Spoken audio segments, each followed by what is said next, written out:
सवाल कयो आहे मीर बाबर खान खोसो। वो तो चए त इतलाम जे करे जेकॾहिं कपड़ा नापाक थी वञनि त उन्हनि खे धोई ऐं पाए नमाज़ पढ़णु जाइज़ आहे या न। बिस्मिल्लाहिर रहमानिर रहीम। जेकॾहिं निजासत कपड़नि खे लॻल आहे त उनखे धोई ऐं उन आलनि कपड़नि जे अंदरि नमाज़ पढ़ी सघिजे थी, जाइज़ आहे।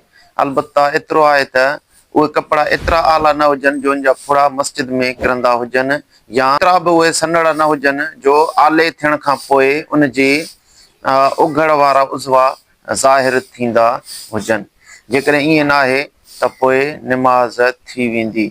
जीअं मुस्लिम शरीफ के अंदर हदीस मुबारक वा उम्मुल मोमिनीन अम्मा आयशा सिद्दीक़ा रज़ियल्लाहु ताला अन्हा रिवायत थी फरमाए त अन्न रसूलुल्लाह सल्लल्लाहु अलैहि वसल्लम कान यगसिलुल मनिय सुम्मा यखरुजु इला सलाति फी ज़ालिका सौब व अना अंजुरु इला अथरिल गुस्ल फीह।